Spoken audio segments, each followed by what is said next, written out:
Shalom anak-anak, bertemu kembali dengan Ibu dalam pelajaran agama Kristen dengan judul Mensyukuri Kehadiran Orang Tua. Oke baik, sebelum kita mulai, kamu buka buku kamu, itu ada di halaman 7. Ibu akan coba menjelaskan sedikit dari materi ini. Kita mulai ya. Dalam pelajaran sebelumnya, kita sudah mempelajari bahwa orang tua itu adalah wakil Allah di bumi. Nah, kita ambil kisahnya dari Raja Daud. Raja Daud itu adalah anak dari Bapak Isai.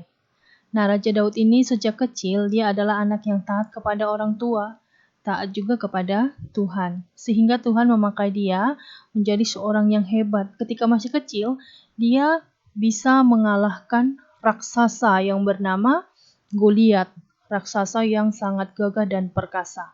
Dia mengalahkannya hanya dengan menggunakan ketapel.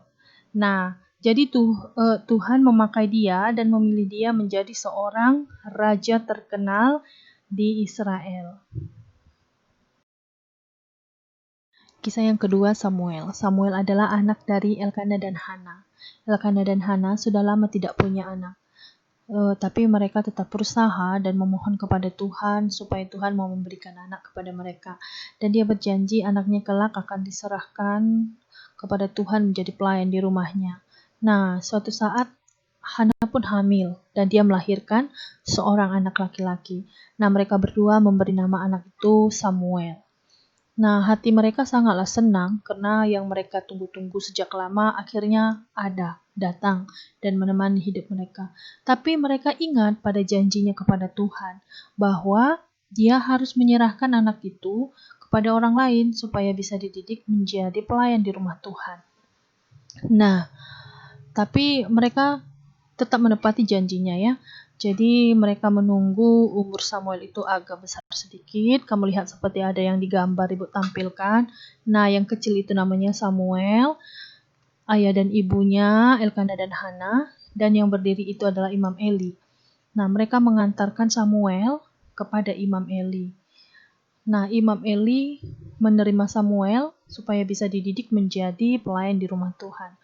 Nah, sejak kecil Samuel itu anak yang taat kepada orang tua. Dia mau diserahkan kepada Imam Eli. Dia menurut kepada orang tua dan juga takut akan Tuhan. Nah, di sini anak-anak Ibu, kisah Samuel ini menjelaskan kepada kita bahwa orang tua kita itu bukan hanya ayah dan ibu kita saja. Orang yang lebih besar, lebih tua dari kita, yang bisa menjadi teladan bagi hidup kita, itu juga adalah orang tua kita. Nah, kemudian Imam Eli ini juga punya dua orang anak. Dia bernama Hofni dan Pinehas.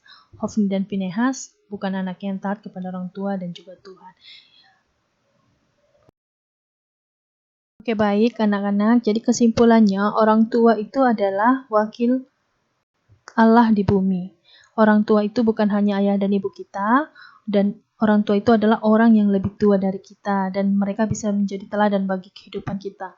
Nah, orang tua punya tugas, yaitu mendidik dan membesarkan anaknya. Selain mendidik dan membesarkan anaknya, orang tua juga wajib mendoakan anak-anaknya. Oke, terima kasih anak-anak. Semoga kamu bisa paham apa yang Ibu jelaskan dan kamu bisa menerapkannya dalam kehidupan kamu.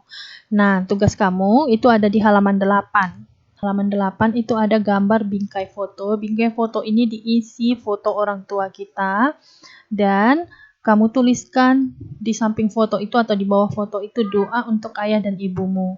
Nah, kamu boleh buat di buku latihan kamu ya. Nah, kemudian setelah itu kamu buka yang di halaman 12. Itu ada teka-teki silang, tapi tidak usah di kotak-kotak ya anak ya. Ditulis aja jawabannya seperti biasa. Oke anak-anak, terima kasih. Selamat belajar. Shalom.